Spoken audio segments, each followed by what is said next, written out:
Assalamualaikum warahmatullahi wabarakatuh. Perkenalkan, nama saya Edo Gunawan, NIM 4132011001 dari kampus Universitas Mercu Buana dari Fakultas Teknik jurusan Teknik Mesin. Dalam pembahasan tugas besar Bahasa Indonesia yang kedua, saya ingin menyampaikan materi yang berjudul Fenomena Penggunaan Bahasa Pergaulan di Indonesia dengan dosen pengampu Bapak Mugirianto SPD MPD. Rumusan masalah pada presentasi ditujukan untuk merumuskan permasalahan yang akan dibahas pada pembahasan dalam presentasi. Adapun rumusan masalah yang akan dibahas dalam presentasi ini sebagai berikut. 1. Bagaimana bentukan kata bahasa gaul sebagai tutur remaja di Indonesia. 2. Bagaimana struktur bahasa gaul sebagai tutur remaja di Indonesia. 3. Bagaimana pola makna bahasa gaul remaja Indonesia dalam karya tulis remaja. 4. Bagaimana eksistensi bahasa Indonesia saat ini. 5. Apa pengaruh eksistensi bahasa gaul terhadap bahasa Indonesia.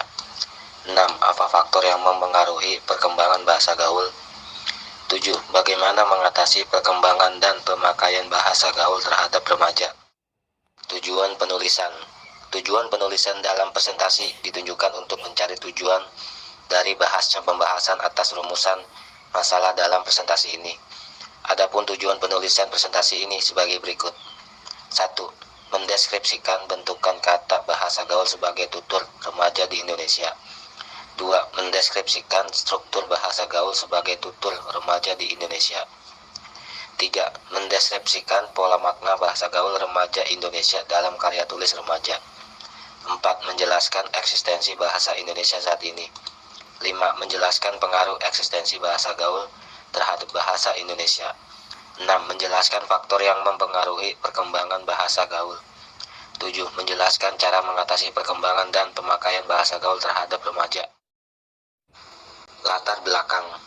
Belakangan ini, penggunaan bahasa Indonesia baik dalam kehidupan nyata maupun kehidupan fiksi sudah mulai mengalami interferensi dan mulai bergeser digantikan oleh penggunaan bahasa gaul. Dengan pemakaian bahasa gaul, pemakainya akan dikatakan orang modern atau orang kota, dan bukan orang daerah yang kurang modern. Anggapan seperti ini tidak jelas dan salah, karena bahasa gaul itu sangat dekat dengan bahasa Betawi yang tidak lain adalah salah satu daerah juga di Indonesia. Antara bahasa Indonesia dan bahasa gaul, tentunya lebih modern dan lebih maju bahasa Indonesia. Ini karena bahasa Indonesia merupakan bahasa tingkat nasional yang merupakan gabungan dari bahasa daerah di Indonesia dan bahasa asing. Sedangkan bahasa gaul merupakan bahasa tingkat daerah yang berasal dari daerah Betawi. Penggunaan bahasa gaul dalam masyarakat luas di Indonesia tentunya berdampak negatif terhadap penggunaan bahasa Indonesia secara baik dan benar pada saat ini dan masa yang akan datang. Saat ini masyarakat sudah banyak menggunakan bahasa gaul dan parahnya lagi generasi muda Indonesia tidak lepas dari penggunaan bahasa gaul ini.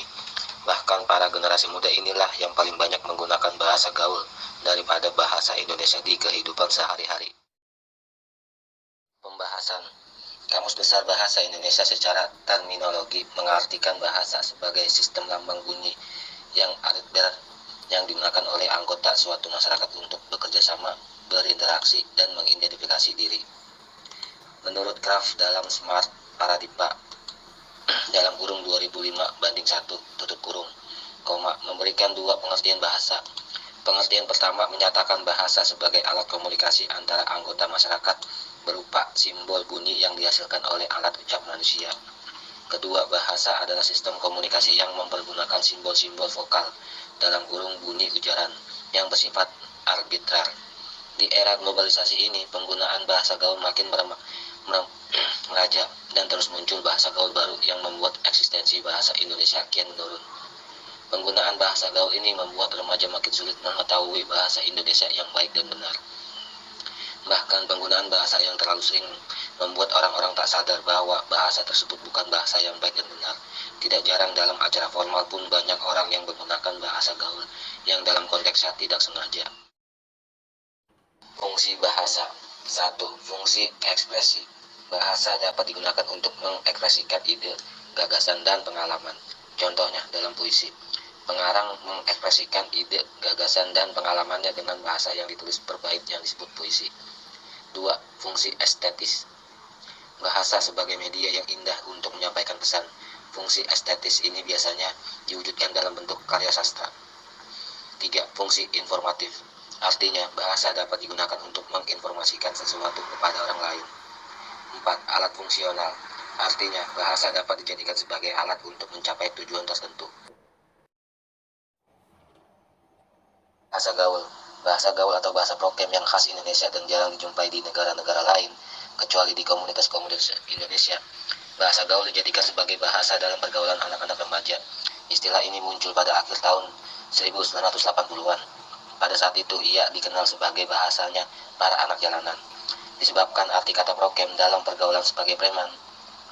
Namun seiring bertambahnya waktu, bahasa prokem yang tadinya hanya dipakai para preman atau anak jalanan sebagai bahasa rahasia beralih fungsi menjadi bahasa gaul. Media mempengaruhi perkembangan bahasa gaul. Terlihat dari contoh struktur bahasa gaul bahwa media sangat berpengaruh terhadap penggunaan bahasa gaul, khususnya situs-situs jejaring sosial. Penikmat situs-situs jejaring sosial kebanyakan adalah remaja. Tulisan seorang remaja di situs jejaring sosial yang menggunakan bahasa gaul akan dilihat dan bisa jadi ditiru oleh remaja lain. Selain remaja, anak sekolah dasar pun banyak yang menggunakan situs jejaring sosial. Berarti banyak juga anak sekolah dasar yang seharusnya diberikan atau diajarkan bahasa yang baik dan benar. Dengan adanya situs jejaring sosial sebagai media juga dapat berpengaruh besar. Tapi tak dapat dipungkiri bahwa penyerapan bahasa gaul di kalangan anak dan remaja yang tengah menjadi tren merupakan bagian dari konformitas terhadap lingkungan.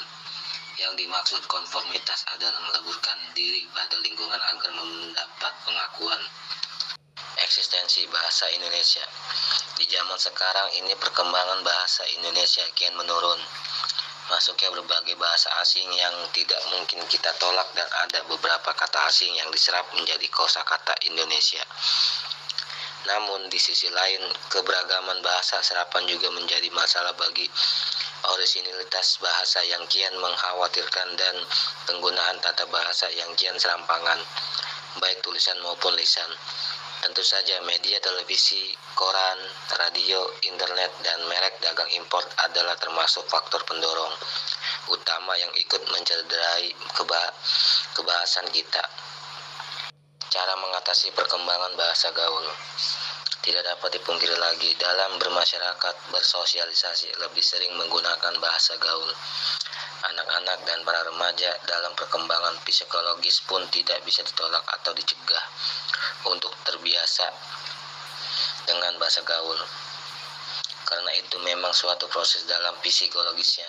Dengan kata lain, penggunaan bahasa gaul tidak bisa kita hilangkan atau cegah perkembangannya. Yang dapat kita lakukan yaitu 1.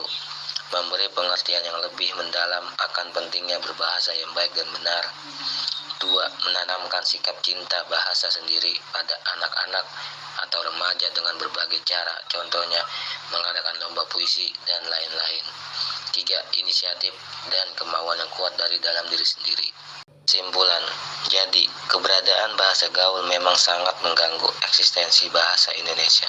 Namun di sisi lain kita tidak bisa mencegahnya, apalagi di kalangan anak-anak dan remaja. Karena perkembangan psikologisnya, keduanya menuntut mereka agar diakui di masyarakat, dan salah satunya dengan mengikuti tren bahasa gaul itu sendiri. Oleh karena itu, perkembangan bahasa gaul tidak dapat dicegah tetapi dapat diminimalisir jika kita kembali meningkatkan eksistensi bahasa Indonesia itu sendiri. Saran. Dari kesimpulan di atas, penulis merumuskan saran sebagai berikut. 1. Hendaknya lebih diadakan pemahaman yang lebih kepada anak-anak dan remaja. 2. Mulailah dari diri sendiri untuk membudidayakan bahasa Indonesia dan meningkatkan kembali eksistensinya.